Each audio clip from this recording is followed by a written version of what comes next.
tardes a todos, bienvenidos nuevamente a un Balance Talks.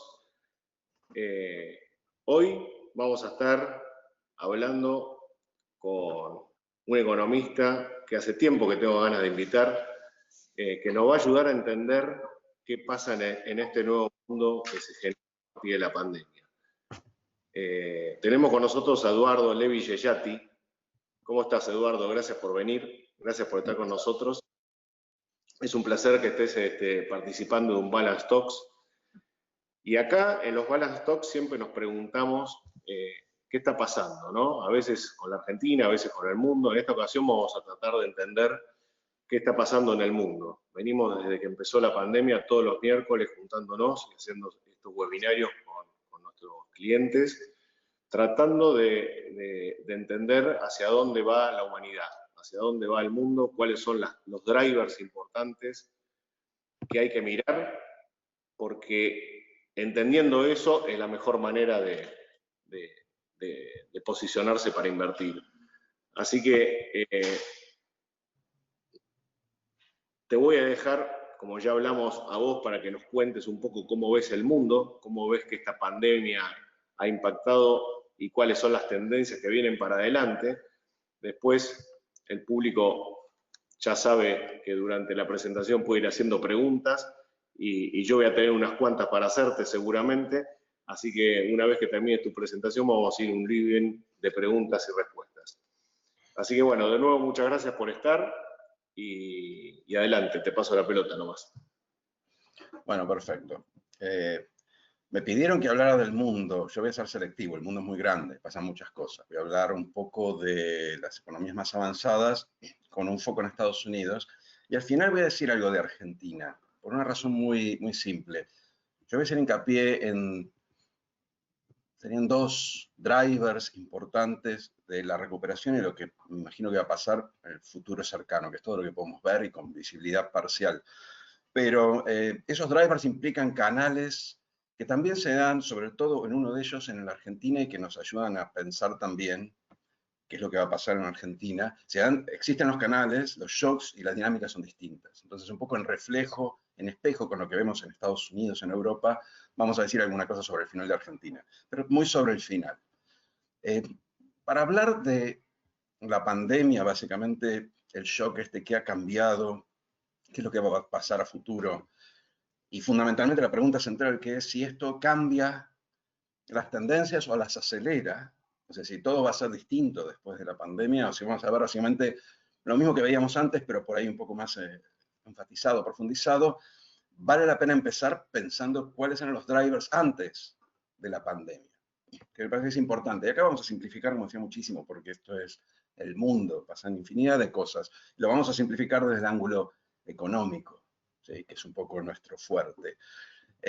¿Cuáles eran los grandes drivers del nuevo milenio, desde el punto de vista de la geopolítica económica, si se quiere? Bueno, por un lado teníamos una cosa que llamo China o globalización, porque básicamente al final del día estaban muy interligadas. Cuando uno piensa en la globalización, los efectos de globalización, está pensando fundamentalmente en China asociándose, integrándose a la Organización Mundial del Comercio y básicamente llenándonos de sus productos, que antes no podía ser porque al estar por fuera de la Organización de Comercio se le imponían cuotas. El problema de China no era un problema en los 90. En los 90 pensábamos o fantaseábamos con Japón. En los 2000 fantaseábamos con China. Estados Unidos acusaba de manipulador de moneda a Japón en los 80, en los 90, acusa a China ahora.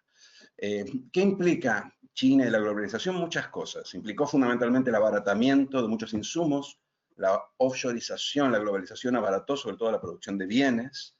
Eso implicó baja inflación también.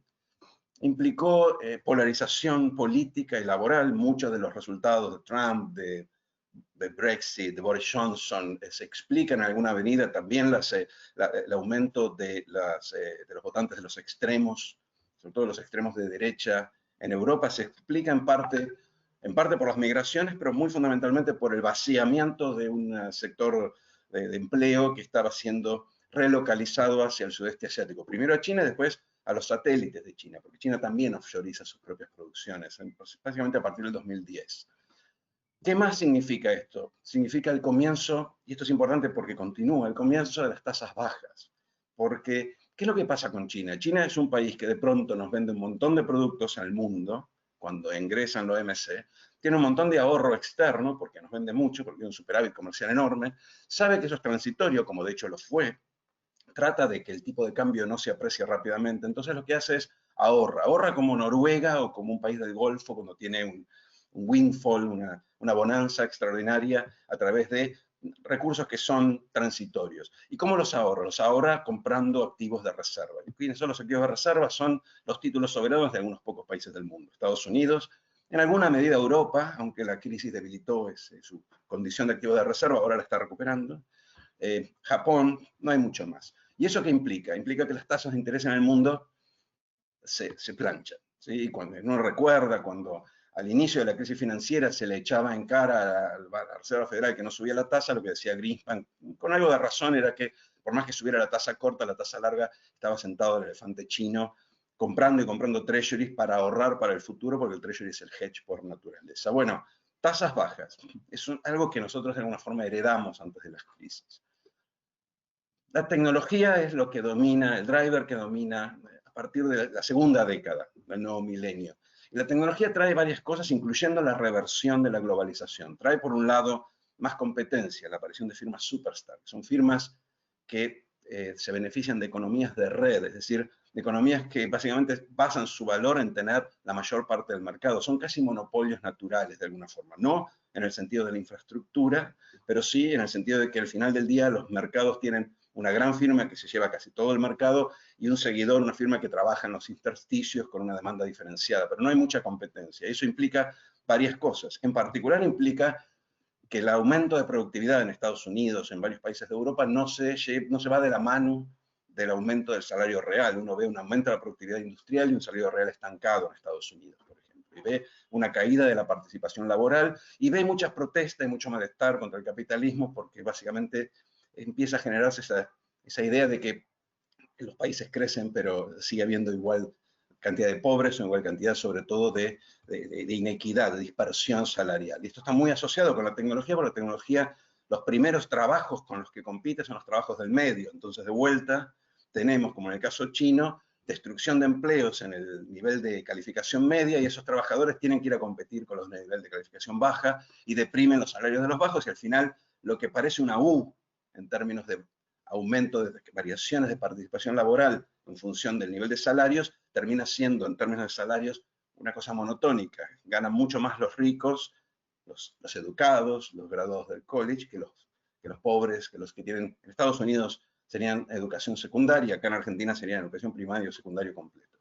Entonces, la tecnología genera estos drivers que a su vez tienen implicaciones políticas, como decíamos antes.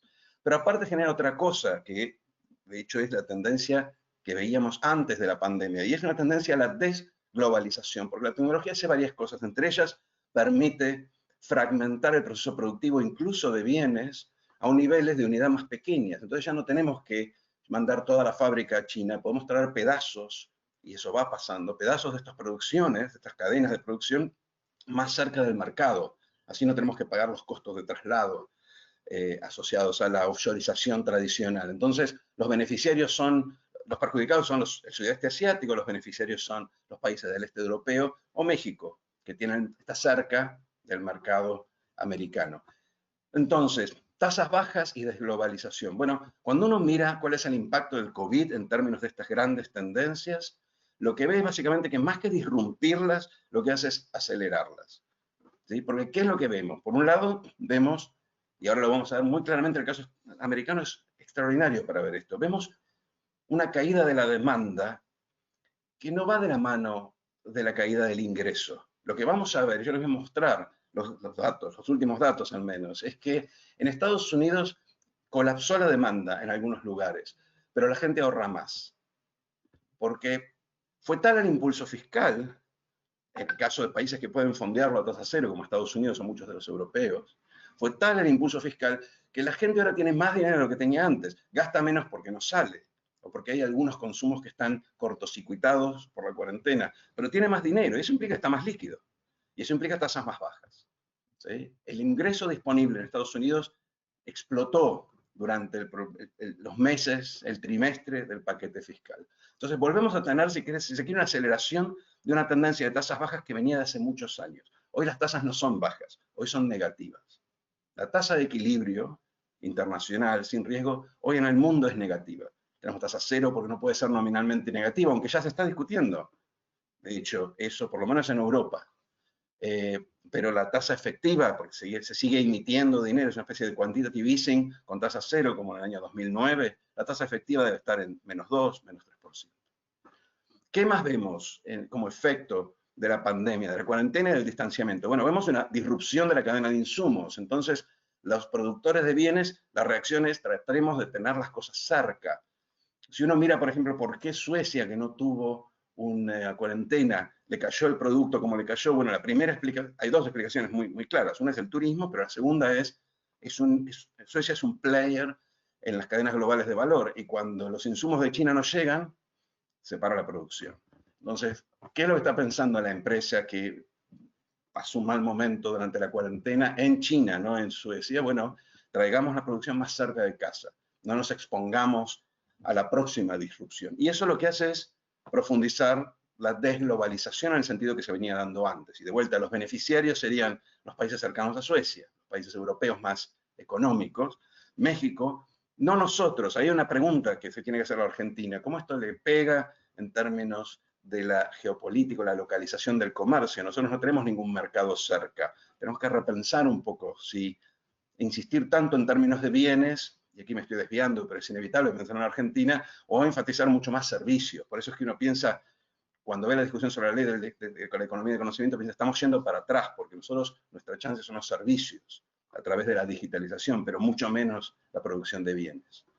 ¿Y qué más sucede? Bueno, sucede lo que estamos viendo todos nosotros, que hablaba recién con la gente de Balance. Estamos digitalizando socialmente nuestras vidas y también nuestras producciones, y eso lo que implica básicamente es una aceleración de los procesos de penetración tecnológica que veíamos antes, con sus efectos de ingresos, sus efectos laborales, y también sus efectos en términos de competencia internacional. Hoy el mundo se ha vuelto mucho más flato, y la distancia es una distancia horaria, no es una distancia física. Hoy se va a dar simultáneamente, ya se está dando, una caída del comercio internacional, entendido como comercio intraindustrial fundamentalmente, por lo que mencionaba antes, con un aumento del comercio en servicios, porque hoy podemos relocalizar los servicios de manera más fácil, porque la crisis nos ha hecho hacer el esfuerzo de elongar aún más rápidamente lo que ya se venía produciendo, que era aumentar las capacidades de trabajar a distancia. Y eso se va a quedar. Y eso de vuelta es una tendencia previa. Entonces, yo creo que el marco general, en términos de cuál es el impacto, cuál va a ser el impacto, por lo menos el visible, ¿no? Uno tiende a proyectar sobre las tangentes. Si hay algo disruptivo, por definición no lo vamos a ver, por eso es disruptivo. Pero hoy da la sensación, por lo que venimos viendo, y estamos recién al comienzo de algo que va a durar otro año, año y medio, es una aceleración de tendencias que ya estaban antes, incluso la de desglobalización. En ese contexto, ¿cuáles son los canales? Yo quería destacar dos canales que creo que son importantes para definir varias cosas, sobre todo para ver cuál va a ser el perfil de recuperación hacia el futuro, y cómo van a diferir estas recuperaciones y las heridas, las herencias que va a dejar la crisis entre diferentes países. Los dos canales son, uno que ya mencioné, las tasas de interés, y el otro que tiene que ver con los mercados laborales o el canal del trabajo, llamémoslo de alguna forma, sobre el cual yo estoy investigando, porque es algo que se está dando de manera novedosa, pero sobre el cual ya hay algunos datos que son muy iluminadores y que nos permiten, si se quiere, una suerte de efecto Orlov. ¿Recuerdan el efecto? No sé qué edad tiene acá mi audiencia, pero en los 80 se habla del efecto Orlov como que para denotar el hecho de que los brasileños entraran al programa de estabilización 6 meses después que la Argentina, y justo cuando el programa de Argentina se estaba cayendo a pedazos. Entonces uno veía a la Argentina y decía, sí, vamos a estar en 6 meses. Bueno, alguna de las cosas que les voy a mostrar en los mercados desarrollados es una especie de efecto Orlov argentino, porque así vamos a estar nosotros cuando liberemos los diques de contención que hoy tenemos sobre una parte muy importante de nuestro mercado laboral, que son los mercados de relación de dependencia. Entonces voy a enfatizar esos dos canales Y ahora empieza una narración con algunas figuras, por ahí nos vamos un poco de la línea, pero recuerden que esa es la línea, al final vamos a volver sobre Argentina. ¿Qué forma tiene la recuperación? Bueno, ya se habló mucho del tema, aparentemente va a tener una forma parecida a esta, la pipa de Nike, se decía. Esto es lo que ya se está dando en países avanzados, pero algo parecido se está dando en otros países, incluso en Argentina. La recuperación va a ser rápida y parcial, porque la inyección, el shock fue violento, fue como inducido, fue como instrumentado de manera voluntaria por los gobiernos, sino es que uno saca el freno, sale el auto arando, pero no a la velocidad a la que venía. ¿Sí? Y esto es fundamental. La pregunta que uno tiene que hacerse no es tanto sobre la forma, sino sobre cuánto vamos a perder de manera definitiva, de manera permanente. ¿Sí? Yo había hecho en varios trabajos, algunos fueron publicados, un esquemita de lo que veía como la forma canónica de la recuperación, y la pregunta, fíjense, básicamente tenemos la cuarentena, el lockdown, que es el shock, después tenemos una recuperación durante el distanciamiento, que es obviamente más parcial, y después tenemos la convergencia hacia un nivel que no es el nivel anterior, por dos motivos, porque algo se pierde y se tiene que reconstruir, parte del capital, y aquí estamos hablando de quiebras de empresas y también de gente que trabajaba y ahora ya no trabaja, capital humano, y muchas otras cosas. Si veníamos a Argentina, podemos tener también descapitalización por otros medios, pero en términos generales, todas estas crisis profundas, las crisis financieras, se sabe históricamente que uno vuelve a niveles por debajo de la tendencia. Y la pregunta entonces central es, ¿cuál es la diferencia entre la nueva y la vieja tendencia? El Fondo Monetario es una estimación muy rudimentaria y preliminar hace ya no sé cuántos meses, porque la cuarentena estira el tiempo, pero creo que era hasta 5 meses, y les daba que el mundo iba a perder, en términos de tendencia, 5%. Es decir, la distancia entre las dos curvas cuando se ponen paralelas iba a ser 5%. No va a estar muy lejos de eso, pero obviamente va a cambiar entre países. ¿Sí? Por ejemplo, esto está hecho en base a varias fuentes de proyecciones, otras fuentes, ¿no? El Bureau of Economic Analysis, la gente del Peterson Institute, algunas cosas de la OECD, vamos a ver en los gráficos, algunas cosas del fondo. Todos convergen más o menos una forma de este tipo. ¿Sí? Si uno extrapola, si uno tira la línea de tendencia previa a la crisis, que era cerca del 2% de crecimiento para el caso de Estados Unidos, lo que ve es que Estados Unidos va a perder, en términos de convergencia, un 3%, lo cual es bueno. Estados Unidos es de los que le va a ir bien, económicamente. ¿Sí? Y lo vamos a ver ahora comparativamente. Y les va a ir bien por una razón que vamos a hacer muy explícita ahora, cuando veamos los gráficos del impulso fiscal. Esta convergencia parcial lleva implícita una caída del producto potencial. Esto puede ser muy técnico, pero básicamente imaginemos que tenemos 100 empresas y cierran algunas, al final del día, cuando recuperemos y todos volvamos a trabajar, vamos a tener menos empresas. El potencial es las empresas trabajando. Si perdemos empresas, si perdemos capital, si perdemos empleo calificado, porque en la disrupción algunas cosas se rompen, porque hay empresas que hoy no han tenido, no les está llegando la ayuda, por muchísimas razones que podemos imaginar. Esa pérdida es, por lo menos en el mediano plazo, irreparable. Por ahí, con el tiempo, esas empresas, esos emprendedores, ese know-how se puede volver a poner en movimiento, en uso, pero en la práctica se pierde. Y lo que se estima es que en Estados Unidos se va a perder 1 o 2 puntos del crecimiento potencial. Y eso es, para todos los fines prácticos, permanente. ¿Sí? A partir de ahora la recuperación va a ser convencional en alguna medida. Fíjense, si uno mira trimestre contra trimestre, la evolución, que es lo que venía mostrando antes, esa rápida recuperación parcial, lo que se ve es que la crisis es muy concentrada en la cuarentena y la liberación de la cuarentena, y luego va a haber una recuperación que es más o menos como cualquier recuperación después de una crisis importante. No hay nada particularmente distinto en el caso de la mayoría de los países desarrollados, salvo que ocurra algún accidente, salvo que hayamos calculado mal la letalidad de vivir con este distanciamiento errático, este distanciamiento con interrupciones que tenemos en general en todas partes del mundo, no en Argentina, pero sí en la mayoría de los países. Acaba de anunciar Francia, por ejemplo, el toque de queda para las actividades nocturnas en varias ciudades, incluyendo París, de las 9 de la noche hasta las 6 de la mañana, pero las actividades durante el día siguen, y las escuelas están abiertas, las universidades, las fábricas, los restaurantes. Quiero decir, el consenso hoy es que va a haber un periodo largo en donde se va a optar por este tipo de soluciones parciales, pero sin cerrar la economía, y ese es el crecimiento asociado a esto. Si tardamos 1 año y medio más en encontrar la vacuna, habrá que modificar esto, ¿sí? Acá estamos pensando básicamente en la visión de consenso de que la vacuna va a estar en el segundo trimestre del año que viene, y después, en función de que tan rápido hagamos la cola, la tendremos entre 6, 9, por ahí en algunos lugares hasta 12 meses, una inmunidad que nos permita recuperar todo el movimiento, ¿sí? ¿Qué pasa con otros países? Bueno, aquí empezamos a ver los ganadores y perdedores parciales. Estados Unidos, como decía, le va a ir razonablemente bien. La pérdida persistente va a ser menor. El área europea se vio más golpeada, sobre todo por el turismo. Hay muchos países europeos que viven del turismo. Y tuvieron algunos rebrotes en algunos países, España, bueno, ahora Francia, que tuvieron que dar un poco marcha atrás. Entonces le va a ir un poco peor. Inglaterra es un caso atípico. Ha hecho muy mal a la política de contención, es un desastre. Ellos van a tener una pérdida más importante. ¿Cómo medimos la pérdida? Bueno, miramos el punto de partida o el punto al cual habríamos llegado. El 100 es cuál habría sido cuál es el producto, o la mejor estimación del producto que tenemos para el año pasado, y cuál va a ser el punto de llegada dentro de 2 años, fin del año que viene. De vuelta, la recuperación va a seguir después en el 22. Esa es un poco la idea de qué tan mal quedamos después de este sube y baja. Lo mismo podemos decir en algunos países en el mundo. China, la recuperación, si le creemos a los números de China, la recuperación está siendo y va a ser muy, muy fuerte. India, en cambio, que es otro país que crecía muy rápidamente, de vuelta, un desastre la forma en que manejaron la crisis, y ahora muy probablemente tengan un costo en términos de pérdida en relación al potencial o la tendencia mucho mayor.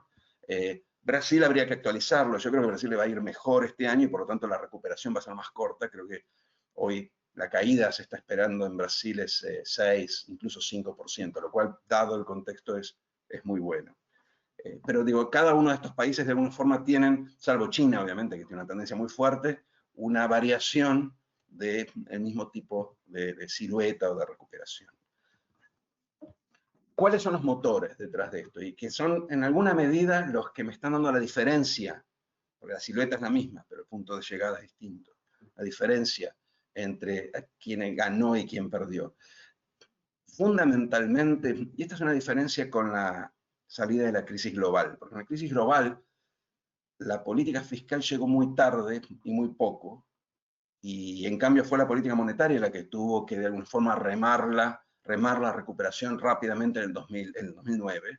Y de hecho, si uno mira la contribución de política monetaria y política fiscal en países como los países más golpeados, Estados Unidos, Inglaterra, claramente fue la política monetaria, las tasas ceros y el quantitative easing.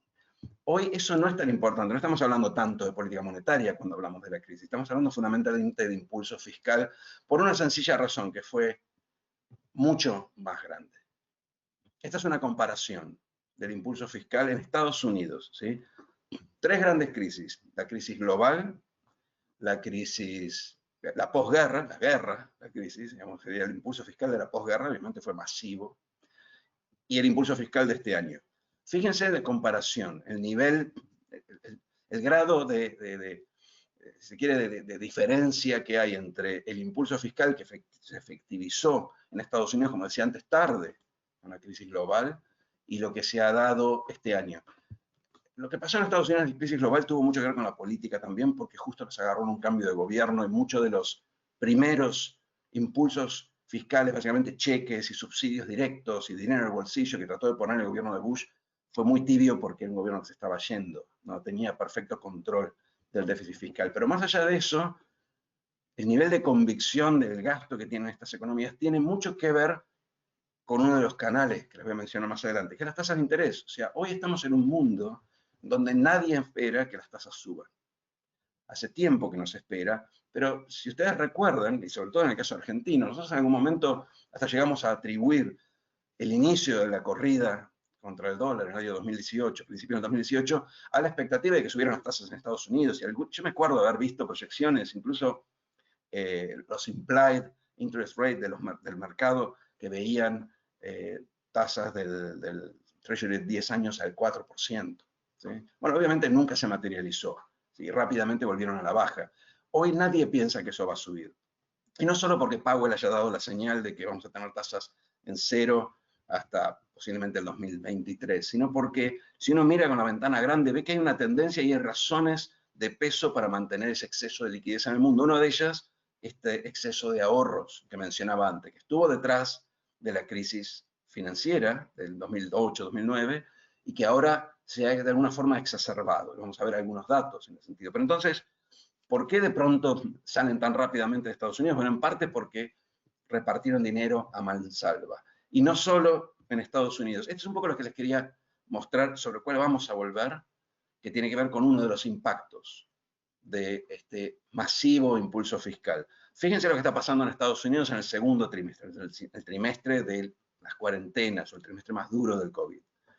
Cae a pique el producto, sube rápidamente, sube dramáticamente el ingreso disponible. La gente tiene más dinero para gastar, aun cuando cae el producto. Esta suerte de desacople entre el producto y el ingreso disponible, que se ve en muchos de los otros países con capacidad de fondeo y de distribución y capacidad estatal de hacerle llegar ese dinero a la gente, porque eso aún hay algunos países que tienen capacidad de fondeo, Perú, por ejemplo, y no tiene capacidad de hacerle llegar el cheque. Los países que tienen capacidad estatal de hacer llegar el cheque a la gente, de distribuir el dinero y de fondearse sin que ese fondeo genere una crisis financiera o temores de estrés financiero, todos tienen más o menos algo parecido a lo que Estados Unidos tiene. Estados Unidos es el caso más marcado, es donde el impulso fiscal fue más fuerte y donde el boom de ahorro fue más claro, ¿sí? Este desacople es lo que países como Argentina jamás pueden lograr, precisamente porque no pueden fondear ese impulso fiscal sin generar una crisis de confianza. Pero esto no es solo Estados Unidos. Déjenme buscar lo que les quería mostrar. Bueno, me faltó una. En otros países, les quería mostrar una en donde comparaban con otros países. Alemania tiene un impulso fiscal del mismo valor en términos de producto, y la mayoría de los países europeos, por ahí algunos, España y Portugal, son niveles más chicos, del 5% del PIB, pero la mayoría de los países tienen, claramente la política fue fiscal en este caso. Claramente no había espacio para política monetaria para ir más por debajo, pero como el tipo de shock fue distinto, no fue un shock financiero, no fue un shock de financiamiento, fue básicamente una caída de la demanda y una caída de la oferta simultáneamente, es decir, mucha gente que se quedó en la casa sin trabajo. La medida por excelencia que se tomó en todas partes del mundo fue poner dinero en el bolsillo de la gente. En Estados Unidos se hizo a través de un seguro de desempleo, de manera tal que uno tenía más desempleados transitorios y el Estado les pagaba a los trabajadores. En Europa se hizo como en Argentina, como el REPRO, ¿sí? Es un sistema que existe en Alemania hace mucho tiempo, que es un subsidio, el Furlough Scheme, es un subsidio al suspendido, si se quiere, y por eso es que cuando uno mira el desempleo en Estados Unidos y en Europa, parece que Estados Unidos tuviera más desempleo porque cuenta a los receptores como desempleados, mientras que nosotros y los alemanes y en Europa, al receptor del subsidio por suspensión se lo cuenta como trabajador suspendido. Pero el punto es que en todos estos casos, gran parte de ese subsidio enorme, son varias veces lo que se dio durante la crisis financiera, fue básicamente dinero a través de los mecanismos laborales, ¿sí? ¿Por qué esto es importante? Porque nosotros lo hicimos, igual que en Alemania, pero nuestros trabajadores son el 50% de la PEA, son el 40% de los trabajadores empleados en relación de dependencia, 40% de la población en edad de trabajar. Entonces nosotros usamos el mismo esquema que en Europa, pero llegamos solo al 40% más rico, ¿sí? Y lo mismo en la mayoría de los países latinoamericanos, básicamente porque el 50% de la población económicamente activa es informal o independiente. Entonces, ¿qué impacto tiene esto? Tiene el impacto que vemos, por ejemplo, en esta gráfica de las ventas minoristas. O sea, nosotros comparamos lo que pasó en la crisis del subprime y vemos una caída muy persistente durante mucho tiempo de las ventas minoristas, y vemos lo que pasó en Estados Unidos durante los trimestres asociados al COVID, y vemos que cayó y rápidamente subió porque la gente tenía dinero en el bolsillo. De hecho, tenía más de lo que podía gastar. La otra cosa que es importante mirar, por lo menos para la Reserva Federal, para no mover contracorriente, para no subir las tasas en un momento donde todavía tenemos que levantar la economía, es la inflación. Pero si uno mira el impacto de esta distribución masiva del ingreso, lo que ve es que no ha habido mucha inflación. Y no ha habido mucha inflación básicamente porque la gente no tiene que gastar. De hecho, lo que está pasando es que la gente tiene un exceso de liquidez. De hecho, si nosotros tienen como un overhang, un exceso de liquidez a gastar, que todavía no está gastando. Y eso es lo que se le ve en el aumento del ingreso disponible, que no se traslada a un aumento muy pronunciado de las ventas. ¿Qué va a pasar cuando la gente pueda salir a gastar? Es una pregunta. La misma pregunta que nos hacíamos nosotros. ¿Qué iba a pasar cuando la gente saliera de las casas y empezara a gastar el dinero? Pero por ahora no hay indicios de inflación. Y eso implica básicamente que el escenario de gastemos y fundemos a tasas negativas va a continuar. ¿Sí? La Reserva Federal, mirando este gráfico, es que dice, no hay nada, que nosotros no vamos a hacer nada en 2 años. Pueden seguir ampliando, pueden seguir generando más liquidez para levantar la economía. ¿Sí? Eso obviamente también explica, ya lo tengo acá, pero también explica el desacople entre los activos financieros y la economía real, porque la economía sigue cayendo, está todavía por niveles de utilización de la capacidad instalada relativamente bajo en Estados Unidos, y el S&P sigue fuerte y sólido, básicamente porque el mercado entiende un poco esto que estoy diciendo, que las tasas de interés no van a subir, salvo accidente, no van a subir en los próximos años, ya no en los próximos meses, no en el próximo meeting de la Reserva Federal. ¿Cuál es el riesgo a este pronóstico, a esta recuperación relativamente sólida en países como Estados Unidos, al menos? El riesgo es puramente laboral, ¿sí? Por eso que quiero hacer un poco de énfasis sobre el final en el mercado laboral. La idea acá, lo que nosotros estamos viendo cuando miramos el mercado laboral, son dos tendencias contrapuestas. Y voy a volver sobre esto, pero quiero adelantárselo. Nosotros vemos desempleados o desocupados. Algunos de esos desocupados perdieron el trabajo porque el lugar donde trabajaban estaba cerrado y ahora reabre. Entonces van a volver a trabajar.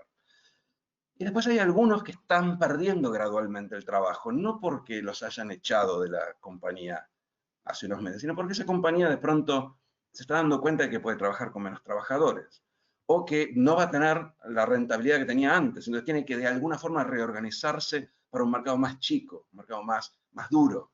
Entonces automatiza algunas cosas, reduce la planta. Entonces hay como una corriente muy marcada de desempleo temporario que regresa, y por eso dura tan poco el pico de desempleo en Estados Unidos, con una corriente subterránea mucho más persistente, que es qué va a pasar con el empleo cuando las empresas terminan de encontrar la vuelta a la pospandemia. ¿Sí? Y el downside en términos económicos de recuperación es mucho mayor que el upside en ese sentido. Y si me permite, esto es muy especulativo ahora, pero yo creo que muchos de los pronósticos que se hacen, por ahí no en Estados Unidos, pero en algunos países europeos, están adoleciendo de ese optimismo, del optimismo de que no vamos a tener una herencia de desempleo tan alta. Y de vuelta, cuando veamos el caso argentino vamos a ver que también yo creo que se está pasando por más que el impacto sobre el empleo ha sido letal en Argentina, creo que no se está viendo el impacto sobre la otra mitad. Pero sigamos, mercado laboral. A ver cómo vamos de tiempo. Otra forma de mirar, esto no tiene que ver tanto con el mercado laboral, pero entiendan cómo funciona esto. Todo el mundo recibe un cheque en Estados Unidos, los que están desempleados o tienen algún tipo de... las empresas básicamente no los pueden mantener en planta activa, y reciben el mismo cheque. Entonces pasan dos cosas que son interesantes. Uno, que tiene que ver con que como es el mismo cheque, los trabajadores más pobres se ven más beneficiados que los trabajadores más ricos. Entonces, si uno mira, por ejemplo, la serie de gasto de los consumidores, ve que los que más han caído han sido los más ricos. Acá obviamente está aproximado por el zip code, básicamente por el nivel de ingresos promedios de cada uno de los condados. Ni siquiera condados, son ingresos del código postal. La gente que vive en lugares de ingreso medio alto, es decir, los que tienen más ingreso, ven más profundizada su caída que los otros, porque los otros han caído sus ingresos por la crisis, pero han recibido un cheque que proporcionalmente es más alto. Entonces, en alguna medida, lo que se ve es el impacto, se quiere, progresivo de esta suerte de cheque para todos, que fue el programa en Estados Unidos. Lo otro que se ve, déjeme buscar. Lo otro que se ve, que es muy curioso, es esto. Esto básicamente lo que me está mostrando, está haciendo un análisis de la gente que siguió empleada y la gente que no siguió empleada, controlando por sexo, edad, lugar donde trabaja, ¿sí? Fíjense, lo que me está diciendo la línea amarilla, que obviamente no se ve nada, yo lo veo acá, es la gente que siguió empleada. Y la gente de... no, perdón, la línea azul es la gente que siguió empleada, es el grupo de control. La línea amarilla es la gente que ha sido intervenida con el cheque. Al final del día lo que está mostrando esto es que me convenía agarrar el cheque en promedio. Quiero decir, fue tan rápido y masivo la transferencia hacia aquellos que eran desempleados que le dieron de más, por ponerlo de manera muy grosera, ¿sí? Que también eso explica por qué los más pobres resultaron en términos relativos beneficiarios y explica por qué hay este aumento impresionante del ingreso disponible de muchas familias que ahora tienen más de lo que esperaban tener y no tienen cómo gastarlo. Entre otras cosas, no tienen cómo gastarlo por la pandemia, ¿no? Por el distanciamiento. Acá vemos un poco lo que pasa en otras partes del mundo. Yo les mencionaba, en Estados Unidos le mandaron un cheque de desempleo. Básicamente el seguro de desempleo fue el instrumento fundamental para, de alguna forma, paliar el impacto del distanciamiento, de la cuarentena, que fue muy local en muy pocas ciudades. Pero en Europa generalizaron esto que se llama esquema de suspensión paga, que es lo mismo que tenemos acá. O sea, nosotros es ese esquema en el cual nosotros podemos suspender a un trabajador y pagarle el 75% del neto, creo que era básicamente, y el Estado se hace cargo de una parte de ese subsidio porque, digamos, al final del día creo que las empresas tenían un descuento importante, ya no me acuerdo cómo terminó ese arreglo, pero lo cierto es que de alguna forma entre el Estado y la empresa se hacían cargo del suspendido. En el caso europeo es más parecido al repro, el Estado les paga un porcentaje del sueldo a través de la empresa a todos los que se tienen que ir a la casa porque no hay forma de que los pongamos a trabajar, ¿sí? Por eso es que no aparecen como desempleados, aparecen como empleados subsidiados. Eso es lo que se llama esquemas de retención de empleo, se llaman Job Retention Scheme o Furlough Scheme. Bueno, ahí vemos la cantidad de gente que está en estos esquemas de suspensión. En Inglaterra, estoy haciendo los números ahí visualmente, es que el 15% de la fuerza laboral está básicamente mantenida a través de estos esquemas, ¿sí? La pregunta que uno se hace en estos casos es, bueno, ¿qué pasa cuando se levanta? Hay dos preguntas ahí. Una es el costo fiscal y el otro es qué pasa cuando se levanta. ¿Por qué la del costo fiscal? Porque fíjense lo que está pasando ahora en Inglaterra. En Inglaterra, como en Francia, aumentó el pico de casos y de muertes, y entonces el gobierno está queriendo volver para atrás en algunas aperturas de actividades. Y hay algunos políticos laboristas, obviamente, que le dicen, si vuelven para atrás algunas actividades, tienen que volver para adelante el esquema, el ATP, en ese caso. Entonces el gobierno inglés está viendo cuánto me sale políticamente que aumente el pico, cuánto me sale fiscalmente poner de vuelta una fase 1 que sea parcial y localizada y tener que aumentar el ATP. Y diría más, yo estoy seguro que cuando Alberto Fernández mira las encuestas, también está mirando el gasto fiscal de mantener la fase 1, porque lo mismo está pasando acá. En Argentina el ATP y el IFE, pero sobre todo el ATP, es el correlato, si se quiere, fiscal de la cuarentena. Cuando Alberto Fernández le dice a una provincia tienen que ir a fase 1 porque los números se están deteriorando, la provincia le dice, bueno, pero entonces dame el ATP. Y ahí entonces hay se quiere un trade-off que va mucho más allá de lo que piensa la sociedad sobre la cuarentena. Tiene que ver con la capacidad de los estados, Argentina mucho menos que Inglaterra, obviamente, de seguir inflando el déficit fiscal. En Inglaterra tienen un problema de déficit fiscal distinto al de Estados Unidos, sin ninguna fecha de vencimiento cierta, porque no está muy claro cuánto tiempo más uno tiene que hacer un lockdown en Inglaterra y cuánto me va a costar.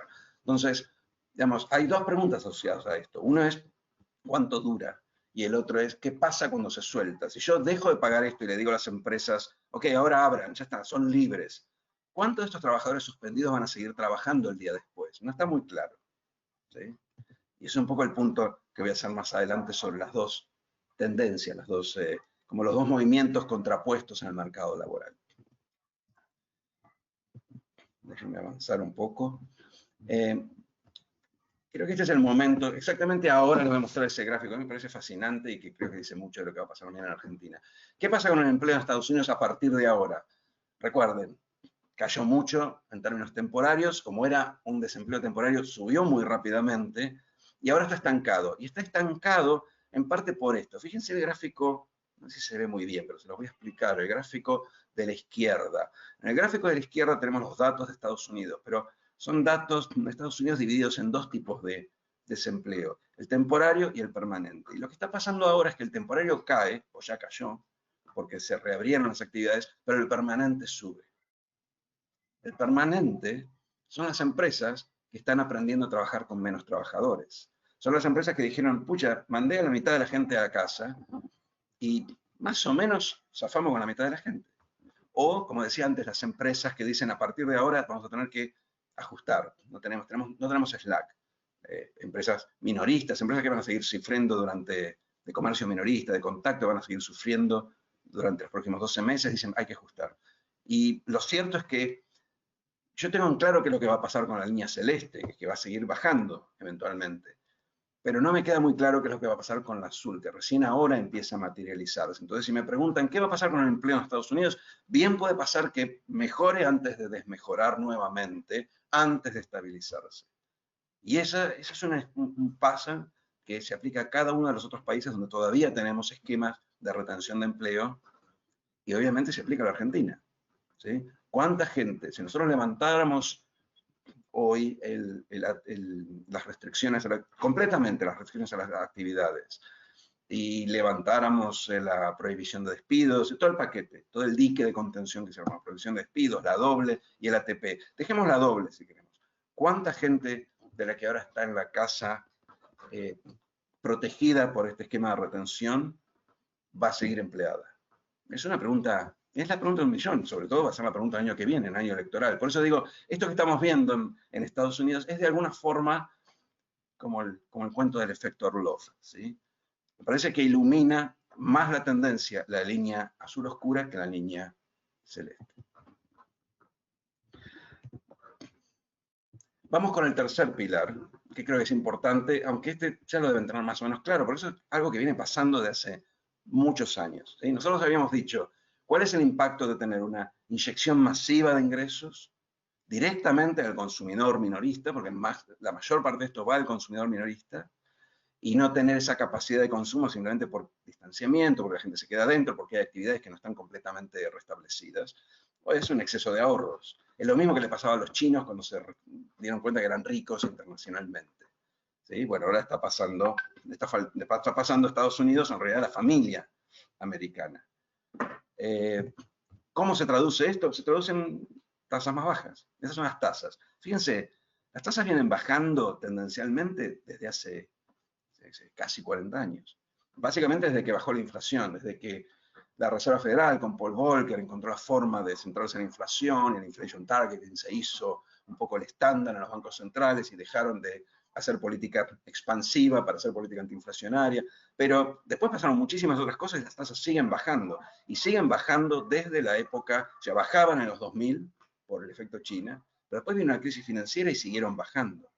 Siguieron bajando en parte por varias razones, en parte porque no ha habido un shock de productividad que generara un boom de demanda de inversión, entonces muchos de esos ahorros no tienen a dónde canalizarse. Siguieron bajando porque hay cada vez menos activos de ahorro, son limitados. Los activos de ahorro son los activos soberanos de los países que tienen monedas de reserva, y no hay tantos, la verdad. Como dije antes, está Estados Unidos, Japón, la Unión Europea, Suiza, pero Suiza no cuenta, es muy chiquito. Eso es todo lo que hay. Entonces, si los ahorros aumentan y van todos a buscar los mismos activos de reserva, la tasa de esos activos cae a niveles ridículamente bajos, negativos, ¿sí? Por eso es que hay países que tienen bonos a 100 años que cotizan a una tasa implícita debajo de cero. Esto no va a cambiar. O perdón, si esto que miramos recién, si este exceso de ahorros no se modifica, y no hay ninguna razón para que se modifique, por lo menos en el mediano plazo, esta tendencia no va a cambiar. Entonces vamos a tener estas tasas, por ahí un poco más arriba, por ahí no negativas, pero tasas alrededor de cero durante varios años. Y ese es un driver. Es un driver por lo siguiente. porque yo a estas tasas puedo financiar sosteniblemente un déficit significativamente mayor que con otras tasas. Después de la crisis global, la discusión internacional, no solo en Washington, el G20, me acuerdo de la discusión en Pittsburgh, recuerden la seguidilla, en el 2009 hubieron 2 reuniones del G20, en el 2000 en Londres, la reunión de Londres, el summit de abril, todo el mundo dijo hay que gastar más, hay que gastar más. En Pittsburgh ya los mercados se habían levantado, la cosa se veía mucho mejor, hay que gastar menos, hay que desendeudarse, era el mensaje. Todos pedían desendeudarse, nadie se desendeudó. Igual seguimos acá.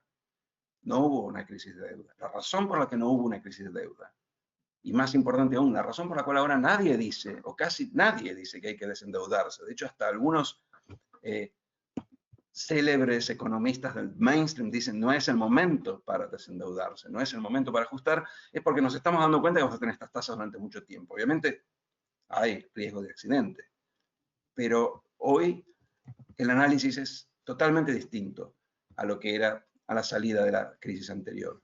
¿Por qué? Porque si bien la deuda está creciendo, no hace falta ni mostrarlo, esos son gráficos de ver cómo va a aumentar en este año la deuda. Miremos simplemente el dato de Estados Unidos, va a pasar a 84, 107 puntos del PIB. Estados Unidos va a tener más que un PIB en deuda externa.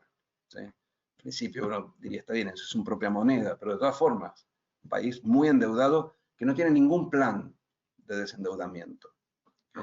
Pero miren lo que está pasando. La deuda sube, pero lo que pagamos por la deuda baja, porque la tasa de interés está en niveles cercanos a cero. Entonces, el costo, el servicio de deuda, que es lo que finalmente uno mira para pensar si es o no sostenible la deuda, el costo hoy es bajo y ha venido bajando a pesar del aumento.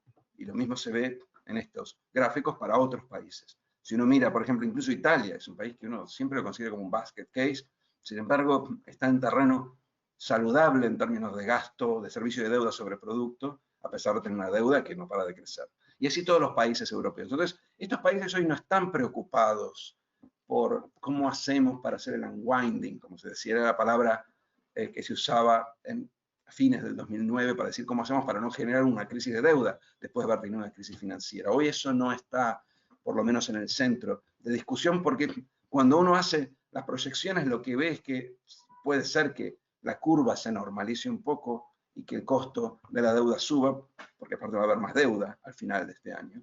Pero al final del día, en términos de producto, es un gasto que es, por lo menos, sin accidentes, sin shocks, sin estrés, perfectamente manejable. Esa es la visión mainstream. Obviamente alguno puede decir esto cambia de la noche a la mañana, pero no ha cambiado y no está hoy en el centro de la discusión. La discusión hoy está básicamente orientada a pensar, bueno, ¿cuál es el déficit sostenible? Esto es un poco teórico, pero ustedes saben muy bien que la sostenibilidad es un término circular. ¿Sí?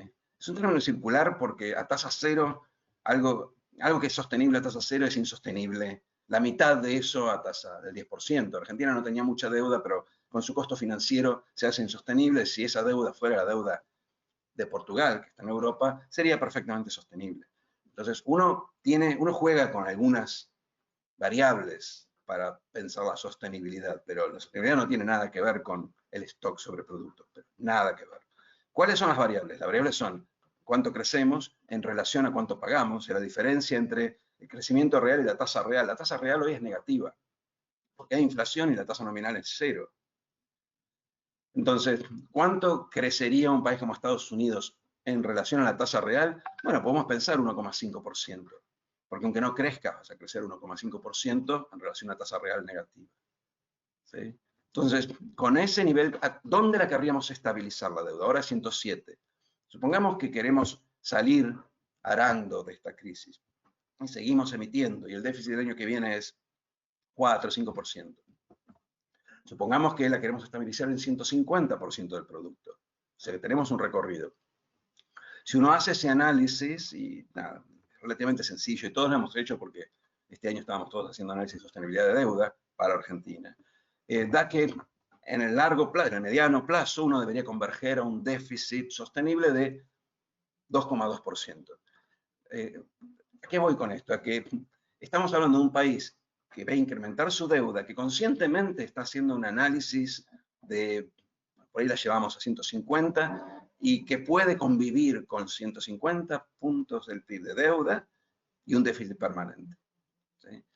De vuelta, hay muchos riesgos, potenciales shocks a este tipo de análisis, pero si este fuera el análisis, bueno, Estados Unidos debería ajustar en algún momento del tiempo, porque esto es un recorrido, todavía tiene mucho para crecer hasta 150% del PIB, debería ajustar un punto un punto y medio, porque ahora el déficit debe estar en cerca de 4. Y otros países están del otro lado, entonces podría incluso incrementarlo, por ejemplo Canadá, Francia. ¿Sí? Francia acaba de decretar el toque de queda e inmediatamente salió Macron, que estaba de hecho dando una interview en directo, lo estuve escuchando un rato, con todas las medidas para paliar este toque de queda, diciendo a esta gente le vamos a dar esto, a esta gente le vamos a dar aquello. Sacaba dinero que va a financiar con deuda. Estaba de alguna forma haciendo este ejercicio de aproximación. ¿Sí? La deuda no está en 150 y el déficit no está en 2,2. Tienen espacio para gastar. De eso depende mucho la recuperación. Si no hubiera ese espacio, o si estuviéramos en países que en vez de tener una tasa nominal de 0, tuviera una tasa nominal de 5, 6, ni hablar del 10%, nada de esto tiene sentido. Es completamente otro la forma de mirar. Hay muchos países emergentes que sí pueden hacer un análisis parecido. Perú y Chile se financian al 3%, menos inflación, la tasa real no está tan lejos, es una tasa muy baja. Entonces se podría pensar en que los países latinoamericanos tienen, siguiendo este razonamiento y asumiendo que las tasas no suben, tienen espacio para impulsar sus economías el año que viene, porque ojo que esto no termina y todo el mundo está pensando cuánto podemos gastar el año que viene. Pero depende fundamentalmente de este canal que mencionaba antes, que era el de tasas. Si las tasas se mantienen bajas, muchas otras cosas cambian. Incluso cambia la correlación entre activos financieros y activos reales. De hecho, ya ha venido cambiando en los últimos años. Cambia la estabilidad de los sistemas previsionales. Hay muchas cuestiones que cambian. Pero en el mediano plazo, el canal de la tasa de interés es de alguna forma lo que puede compensar este canal más persistente de erosión del empleo asociado a este desempleo permanente que mencionaba antes en relación al gráfico que mostré. Esto ya lo mencioné antes, simplemente para recalcar los drivers, los canales que creo que son fundamentales son estos dos, las tasas y la constitución, la formación del mercado laboral, y creo, por los síntomas que estamos viendo, por el colapso de la demanda, las disrupciones en las cadenas de insumos, el distanciamiento, que lo que la pandemia va a hacer es acelerar, en algunos casos fragilizando, en otros casos no, acelerar mucho lo que ya se venía dando en el mundo. Tengo tiempo para una coda, por ahí quiero mostrarles dos gráficos del caso argentino, solo para mostrar el contraste, mostrar que el canal está ahí, pero el contraste es muy fuerte. El caso argentino se puede de alguna forma relacionar a la mayoría de los países latinoamericanos, yo creo que a muchos países en desarrollo. Este gráfico ya lo vimos, recuérdenlo, las dos tendencias. Nosotros tuvimos los datos de ingresos, por eso calculamos la nueva pobreza, estuvimos aproximadamente 3 días hablando de pobreza.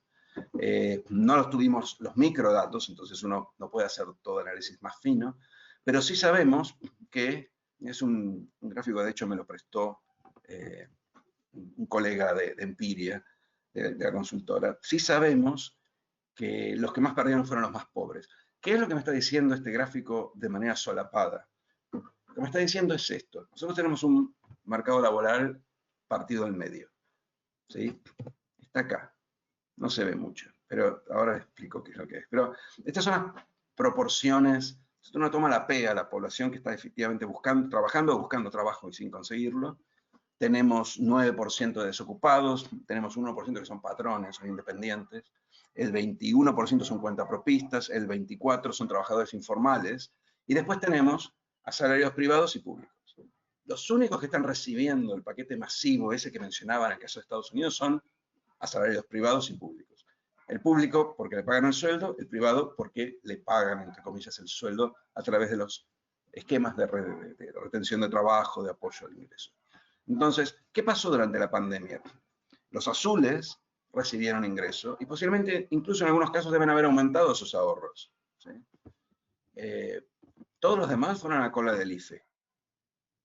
Entonces, cuando uno mira la distribución, el impacto que tienen en términos de ingreso y en términos de ocupación, lo que va a ver es que los asalariados siguieron ocupados, porque tienen el dique de contención.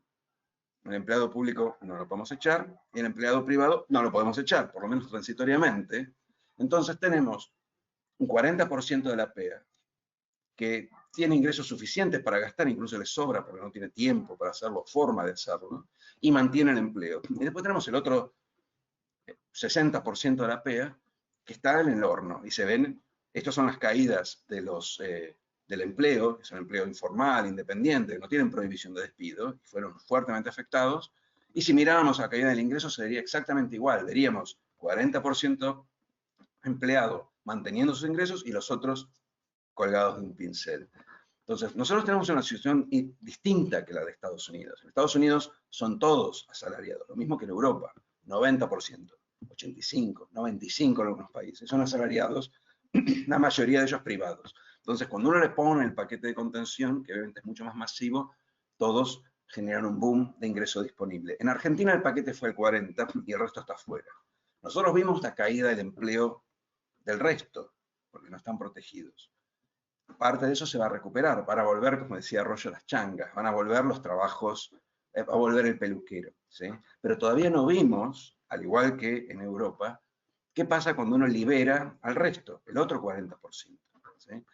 ¿Qué quiero decir con esto? Que vamos a ver algo muy parecido a lo que se vio en el caso americano, ¿sí? Posiblemente, hay que ver las proporciones, pero algo muy parecido a lo que se vio en el caso americano, porque lo que vamos a ver es que mientras recuperan los independientes y los informales, la gran duda es qué va a pasar, no este año, porque este año va a seguir la prohibición de desempleo, qué va a pasar el año que viene, año electoral, durante el cual se tienen que rediscutir las paritarias argentinas después de un año en donde se perdieron ingresos reales y un año electoral, como todos en Argentina, muy crítico. ¿Qué va a pasar cuando se empiecen a liberar esos diques? Yo no veo cómo lo van a liberar, pero en algún momento lo van a tener que liberar. Básicamente el ATP, porque no hay dinero para pagarlo. Es una gran enigma, y como no vamos a hablar de Argentina, no tengo que elaborar sobre eso, pero el canal del trabajo es fundamental para entender si puede eventualmente el gobierno cumplir con el 4,5% del déficit, por ejemplo. Porque si uno lo libera, ahí hay 2 o 3 puntos de gasto adicionales. Yo creo que he cumplido más o menos con mi tiempo, así que ahora escucho preguntas. Bueno, Eduardo, gracias por tu presentación, pero muy interesante. A ver, hay un montón de temas para hablar, ¿no? Vos hablabas al principio de que la pandemia trajo una aceleración de las tendencias, ¿no? Sí, yo coincido en algunos, digamos, en algunos casos, esto ocurrió notablemente. La tecnología se impuso mucho más y mucho más rápido de lo que venía ocurriendo, porque las costumbres son una limitante para el cambio. Uno está acostumbrado a hacer algo de determinada manera y de a poco se va imponiendo la nueva tecnología para cambiar. Pero esto fue como un gomazo que de pronto nos tuvimos que adaptar sí o sí, de un día para el otro, y de repente nos dimos cuenta que la tecnología estaba. Es decir, lo que estamos haciendo nosotros dos en este momento, hablando con casi 1000 personas, y nosotros venimos haciendo desde que empezó la cuarentena ya por marzo, era algo impensado hace, no sé, en febrero. Y para dar un ejemplo nada más. Ahora, ¿esto cómo impacta en el empleo? Porque vos hablaste mucho del tema empleo y la tecnología genera una problemática en el empleo, pero que al ser gradual da tiempo para la adaptabilidad. Y acá es mi preocupación, ¿no? ¿Cómo impacta esto que de repente se nos vino encima, lo tuvimos que adoptar, nos dimos cuenta que estaba, y ahora cómo sigue?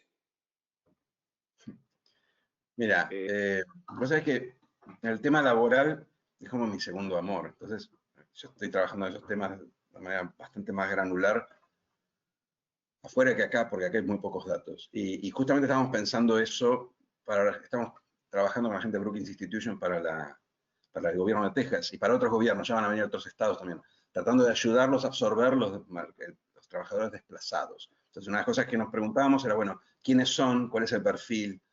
Básicamente siguiendo lo que vos decías, diciendo, ya no es un goteo, esto fue un shock que le dio la excusa a muchos para repensar su plantilla y dejó mucha gente en la calle que esperaba tener varios años más de vida.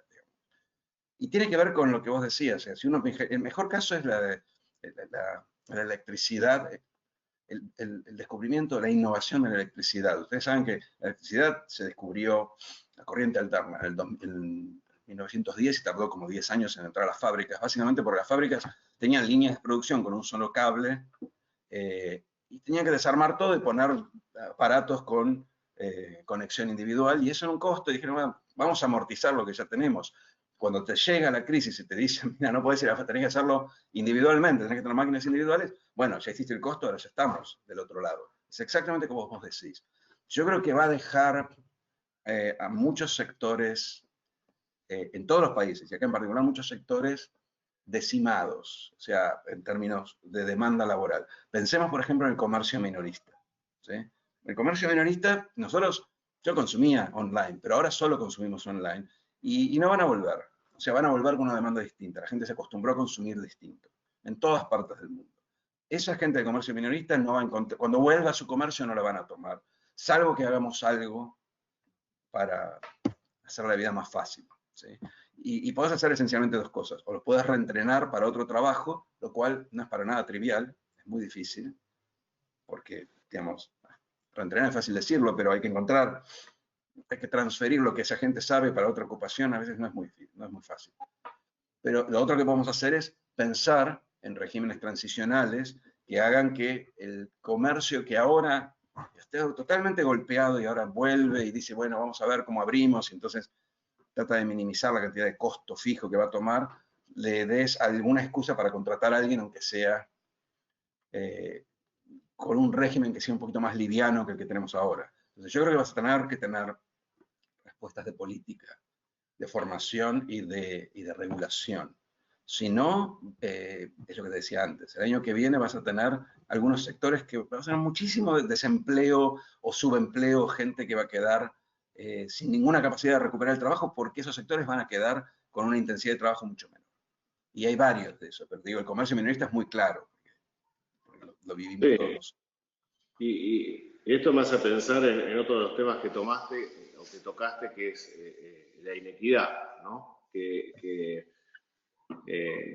Pareciera que la pandemia también aceleró ese problema, ¿no? Uno de los graves problemas pendientes de la humanidad, con la cual nos toca convivir, que ya se venía dando, y cada vez que pasan estas crisis donde hay enormes emisiones de dinero y demás, esa inequidad termina siendo cada vez más grande.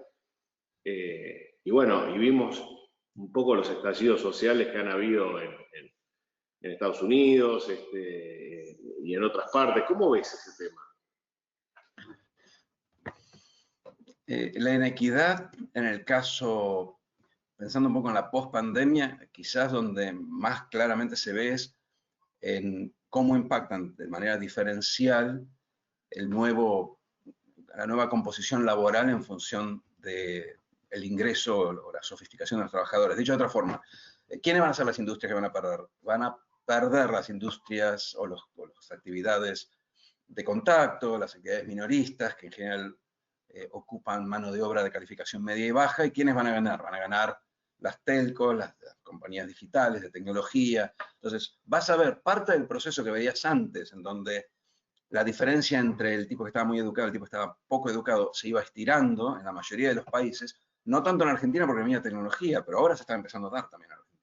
Vas a ver ese proceso profundizado y vas a seguramente tocar ese nervio que estaba muy irritado antes de la pandemia, ese nervio de mucha gente pensando que el país crece y el dinero se lo llevan otros. Y eso no es un tema menor en economía, porque al final eso condiciona a los gobiernos, y los gobiernos tienen que de alguna forma redistribuir o responder a las demandas sociales, y eso te genera, en el caso de Estados Unidos, más déficit, y en este caso de Argentina, el impuesto de riqueza. O sea, te genera impuestos al patrimonio, te genera distribución a como sea, a como dé lugar. Entonces, la verdad que es importante, y también es importante para el sector privado, que aprendamos entre todos a encontrar una vuelta a esto que no implique básicamente la distribución más rudimentaria, ¿sí? Porque el impacto de la pandemia a través del empleo se viene, ya se está viendo, y genera efectos políticos y efectos económicos muy, muy pronunciados. Ahora también hubo cambios de costumbres no queridos y que van a contrapelo de las tendencias. Por ejemplo, para mí el más claro de todos, el turismo o el viajar, que era cada vez más popular, más notable, una forma de entertainment y de ocio buscado por todos en general.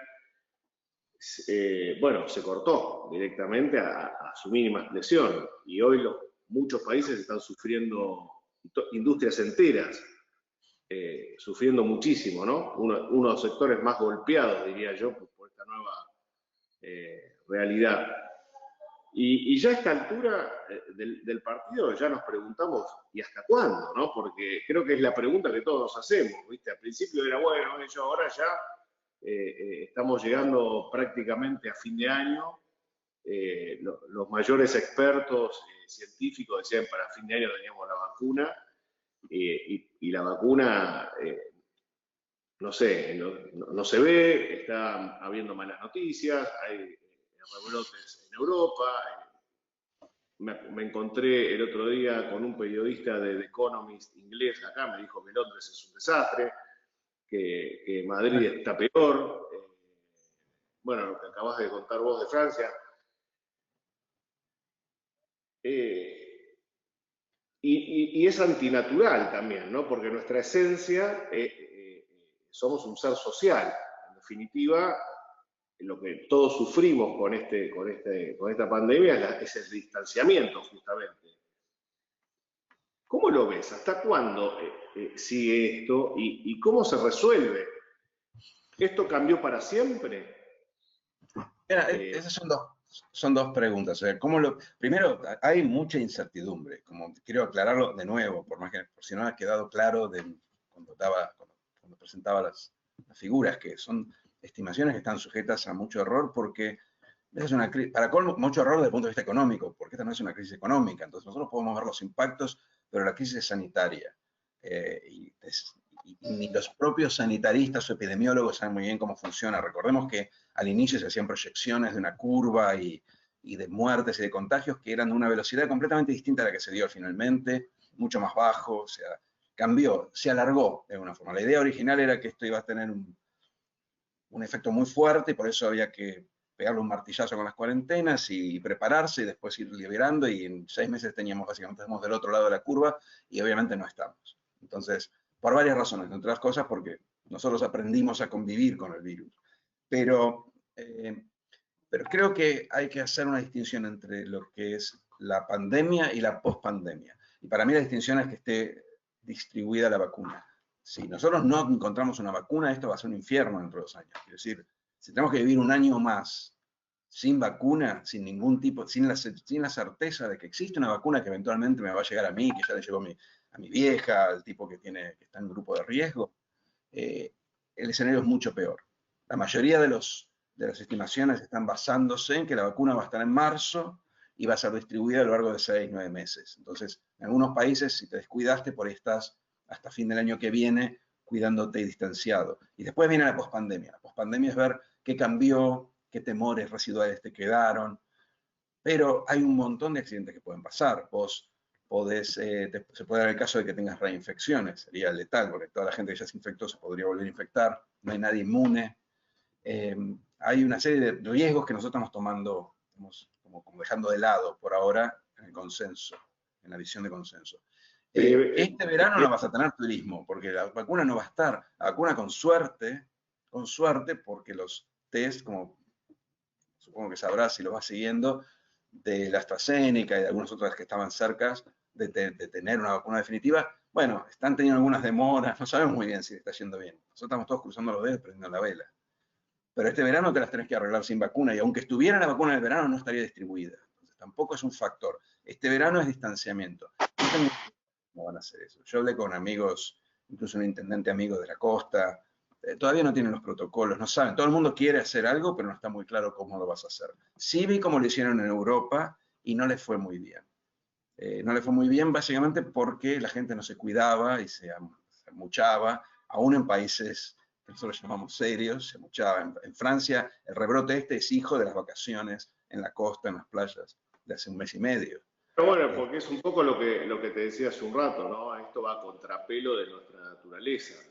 Sí, Eh, Vos podés aguantar un mes, podés aguantar 2 meses, pero después te cansás y decís, bueno, listo, ¿viste? Me voy a la playa, o me voy acá, o me voy allá, y terminás generando. Es difícil estar distanciado, aislado tanto tiempo. Entonces, eso es una problemática que se está volviendo cada vez más difícil desde mi punto de vista. vos viste que en Francia cerraron los bares, no los restaurantes. La razón es porque en los restaurantes vos estás sentado a una distancia y en los bares la gente estaba así y sin el tapabocas porque estaban tomando. Quiero decir, hay cosas que son muy difíciles de autogestionar. Bueno, Pero, volvamos. pero yo creo que la diferencia está en la vacuna. O sea, una vez que tengas la vacuna, no creo que sea tan distinto ni siquiera el turismo. ¿Sí? Yo creo que no va a haber, ese temor no va a ser tan duradero. Si tenés la vacuna, si viene un tipo y te dice, ya está, no te lo puedes pegar, yo creo que entonces se va a volver relativamente rápido. El problema es la mortandad que vas a tener hasta que tengas la vacuna distribuida y que puede ser en muchos casos irreversible, o sea, gente que cierra y no puede volver a abrir. Y va a haber sectores de turismo, gastronómico, esparcimiento y comercio minorista que van a quedar, como te digo, como después de una guerra, van a quedar un poco sobrevivientes. Bueno, uno hace lo que puede para mantenerlos, pero inevitablemente vas a tener pérdidas.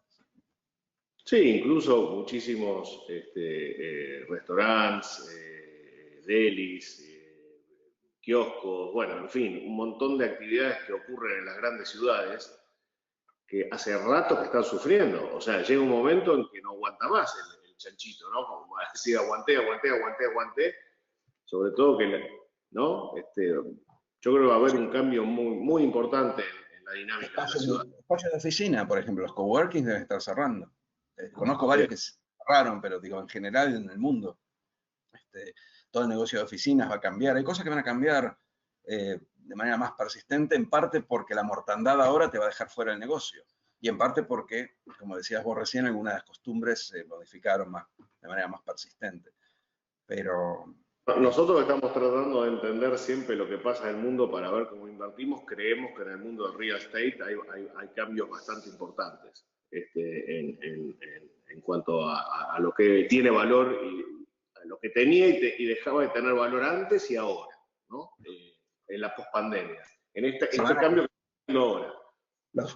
yo creo que, o sea, ya que estamos haciendo futurología, podrías pensar que el departamento tipo va a ser distinto, si efectivamente la gente va a teletrabajar una parte del tiempo en la casa. O sea, hay formas formas de construcción, y también hay una cuestión que tiene que ver con lo urbano, que yo estoy explorando, sin ser obviamente un conocedor del tema, que tiene que ver con las distancias. O sea, si efectivamente vos podés teletrabajar, las ciudades las pensás de una forma distinta que si tenemos que ir todos al centro a sentarnos en la misma oficina. Y me parece que hoy está cambiando la forma en que estamos pensando las ciudades en base a la posibilidad que tenés de remotizar algunos trabajos. No todos los trabajos se pueden remotizar, pero lo No, otro que me parece que es fundamental en un país normal, en Argentina se está haciendo otra cosa, es que el sector que vos tenés que priorizar, que si no estaba claro antes, ahora quedó de manera clara como un cristal, es que el transporte del siglo XXI es la conectividad y tenés que priorizar el acceso a la conectividad. Argentina es un totalmente. caso siempre inusual, pero yo como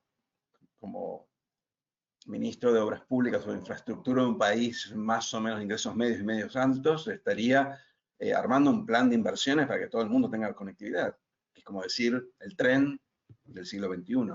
Entonces hay muchas cosas que sí, efectivamente van a cambiar, desde el punto de vista público y desde el punto de vista privado. Sí, sí. Sí, sí, es otro de los drivers de inversión que venimos hablando también durante todo el año, que es todo lo que tenga que ver con el 5G, ¿no? Y toda Claro. la tecnología de transporte de datos que nos parece que son otros lugares donde invertir. Bueno, ¿vos crees que es el momento de los commodities nuevamente?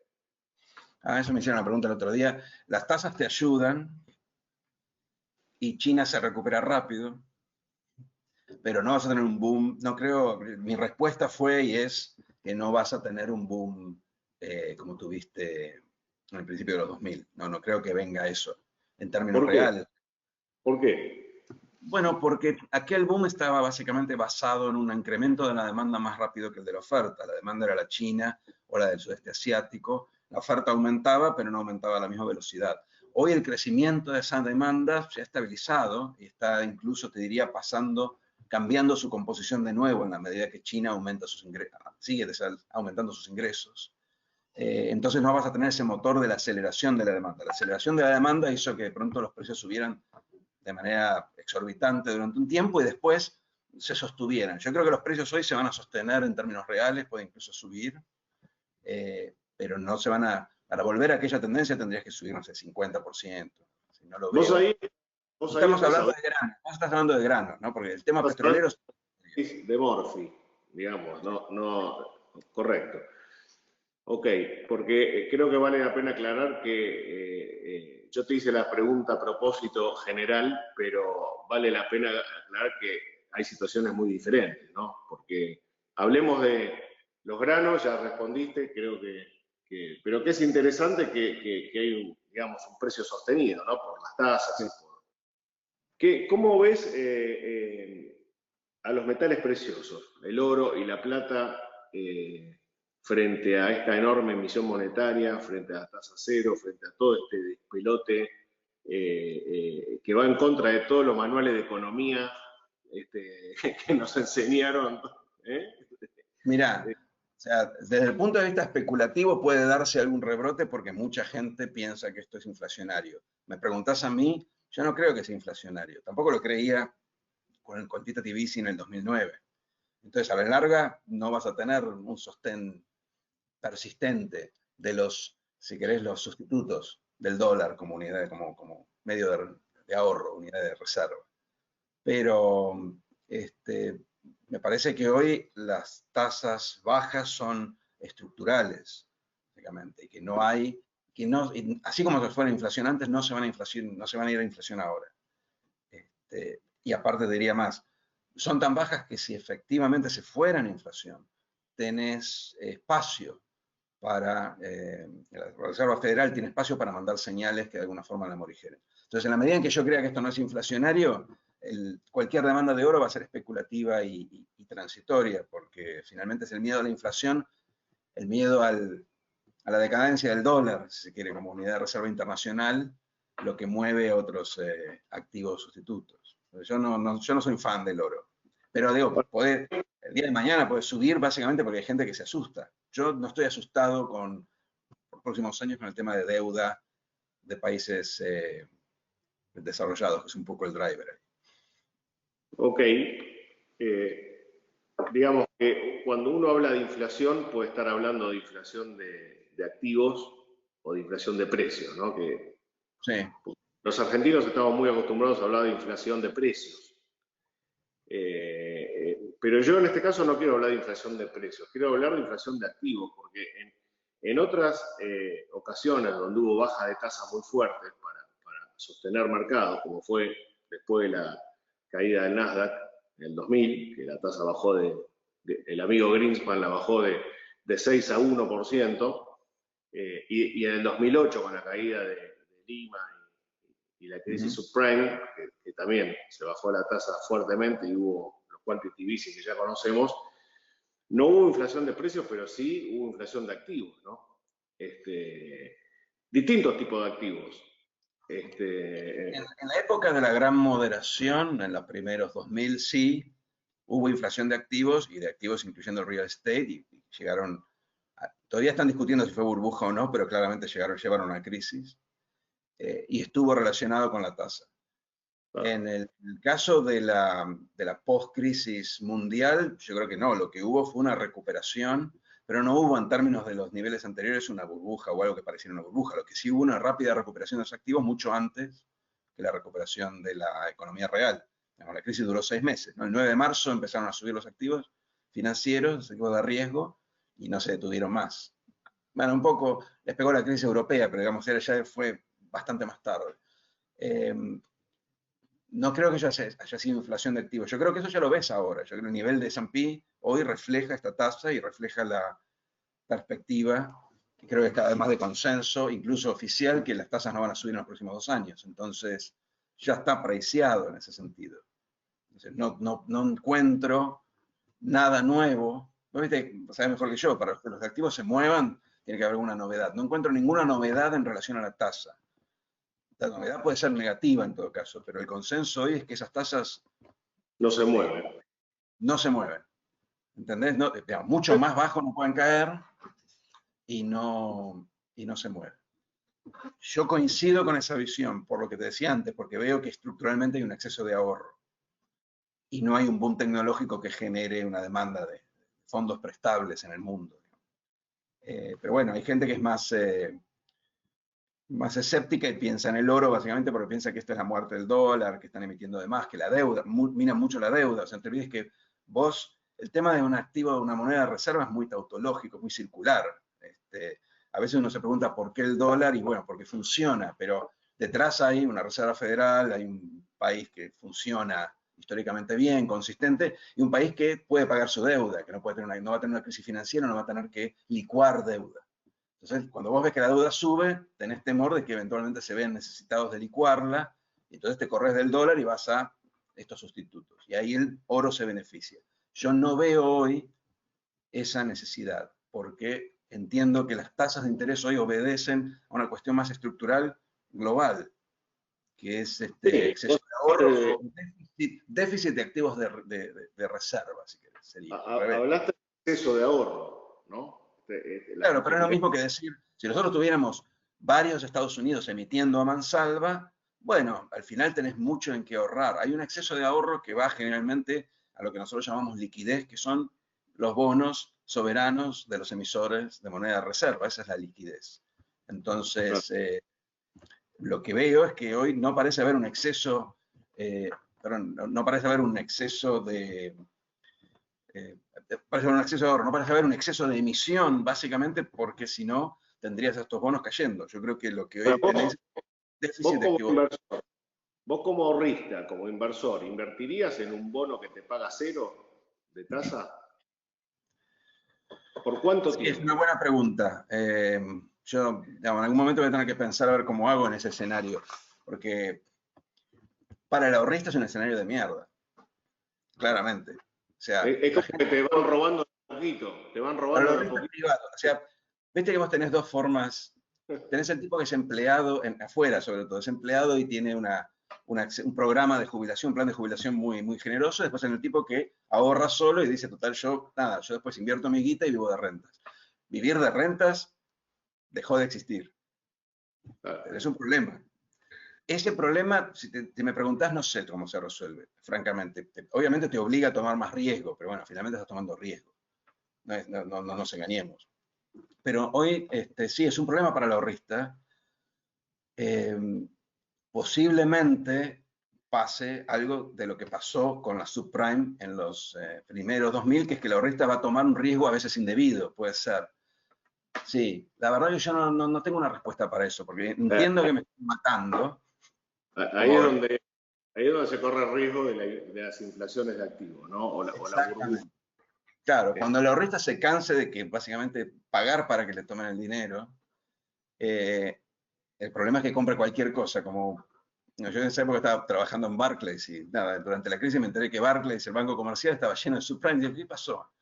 Y bueno, los tipos hacían la cuenta y decían, dame 100 puntos más, no puede ser, no me pagan nada.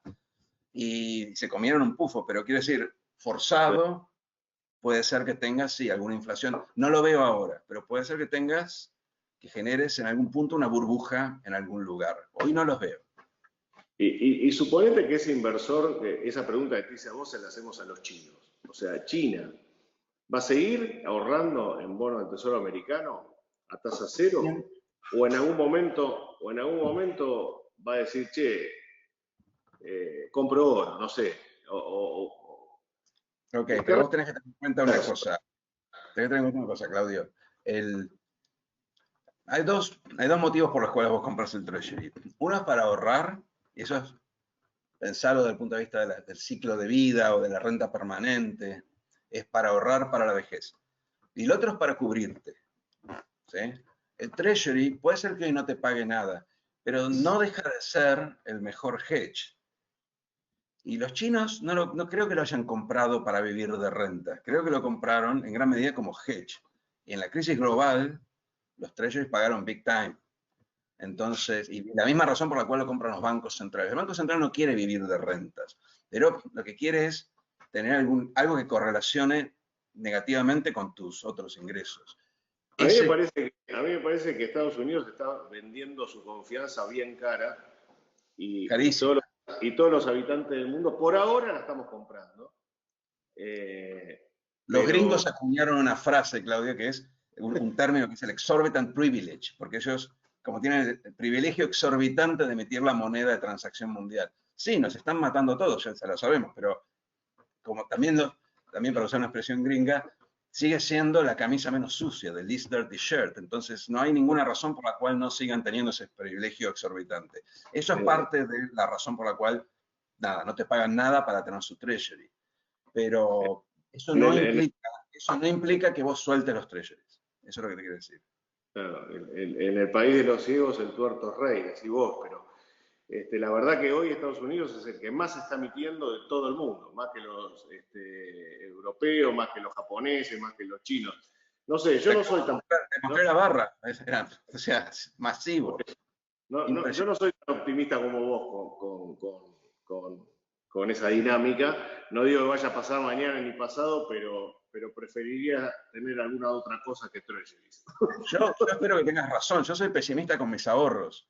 O sea, si tengas razón, en algún momento me van a pagar algo por mis ahorros.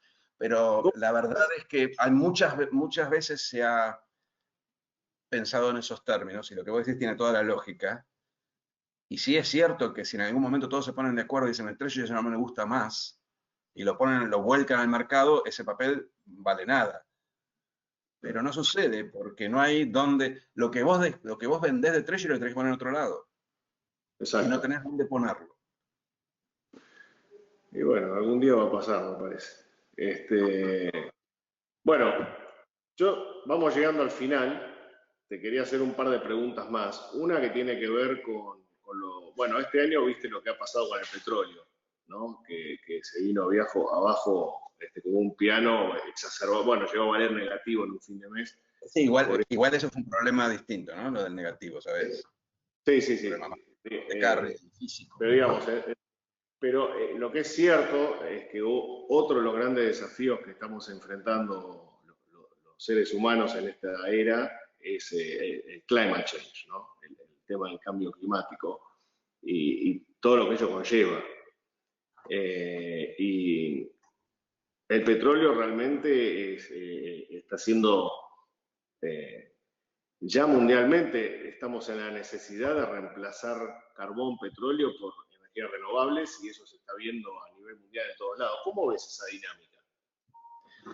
Yo lo veo como cualquier commodity. Si vos tuvieras un boom de crecimiento en el mundo, el precio subiría porque la demanda sube más rápido de lo que vos podés producir las otras energías. También es cierto que muchas de las otras energías son complementarias a la energía madre, pero hoy no podrías, por ejemplo, tener Argentina, no podés tener solo energía no renovable, así que de alguna forma tenés que combinar. Hay un revival de las centrales nucleares, me cuentan. Yo no soy un experto, pero me cuentan que las ven como menos contaminantes que otras energías, como, no sé, el carbón o el petróleo. Yo sí creo que el precio del petróleo en términos reales tiene una tendencia declinante, creo que se ve a lo largo de los años y creo que más allá de los lobbies de países muy importantes, empezando por Estados Unidos, la tendencia es a que en la medida que el clima empeore, la presión sobre estos contaminantes va a ser mayor y que cuanto antes saquemos el petróleo de vaca muerta, mejor. Lo venimos diciendo hace 10 años, pero creo que se sigue en la misma tendencia. Y lo mismo pasa con muchas de nuestras exportaciones, ¿no? Por otro lado, porque los transgénicos pasan lo mismo, la carne pasa lo mismo. Entonces, sí creo, va a ser una evolución muy lenta, básicamente porque hay gente con intereses, la evolución de la agenda ambiental y de las demandas ambientales va a ser una evolución lenta porque hay gente con intereses contrapuestos, entre ellos algunos países pobres que no quieren ir a un decrecimiento, a un crecimiento más bajo, no quieren recortar, no quieren preocuparse del clima antes de preocuparse de llegar a ser desarrollados, digamos de esta forma. Claro. Pero sí, yo creo que la presión es a la baja, es una tendencia lenta, pero es a la baja. Ahora por ahí se recupera si se recupera la actividad. Estamos hablando de miniciclos oscilando alrededor de una tendencia a la baja. Y como te digo, o sea, nosotros, es más general, el problema de Argentina con eso es más general porque todas nuestras exportaciones de bienes, casi todas, digamos, la mitad están hackeadas por cuestiones ambientales y tecnológicas. Porque los transgénicos, y no una cuestión estrictamente ambientalista, yo no creo que a Macron le interese tanto el Amazonas, pero lo van a usar, y lo mismo el tema de los transgénicos, Europa lo va a usar como excusa para imponer barreras. Entonces, para el caso da lo mismo, qué es lo que lo motive. Pero lo cierto es que es un tema que es un jaque a nuestra generación de divisas a futuro. Si no diversificamos por fuera de ese núcleo de exportaciones antiambientales, nada, vamos a quedar con menos mercados, sin duda. Pero bueno, en el caso del petróleo, como te digo, sí, yo creo que va a haber una recuperación porque depende mucho del ciclo económico mundial, y aparte porque China le está yendo bien y es muy consumidora, pero en el futuro no veo un rebote, ni mucho menos, ni llegar a los 100 dólares con el cual coqueteó justo antes de la crisis global. Yo creo que eso lo veo muy difícil. No, estamos de acuerdo que el mundo pasa hoy por la economía del conocimiento, obviamente, de la tecnología, y ahí Argentina tiene una gran oportunidad, vos lo mencionaste anteriormente, y esperemos no desaprovecharla, ¿no? Porque ahí tenemos una ventaja estratégica que sería bueno apuntalarla. Bueno, voy a lo último, porque ya tenemos que cortar, ya nos pasamos un ratito, y es la última pregunta. ¿Cómo ves el escenario, este escenario de tasa cero o negativa, mejor dicho, como vos dijiste muy bien, porque es negativa en términos reales, y de tanta plata y exceso de ahorro, es un escenario ideal para los países emergentes en general? ¿Quién pensás vos que va a aprovechar esto? ¿Qué países emergentes los ves mejor posicionados para aprovechar este contexto?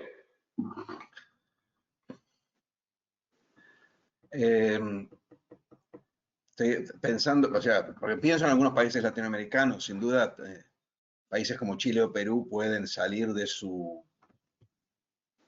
amesetamiento en el ciclo de crecimiento, ayudados, si se convencen de que las tasas son efectivamente estables en estos niveles, creo que sí, pueden apalancarse para recuperar un nivel de crecimiento que tenían y ya no tienen.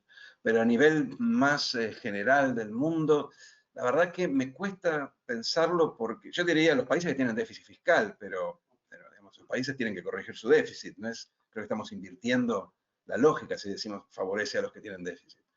¿Cómo lo ves a Brasil?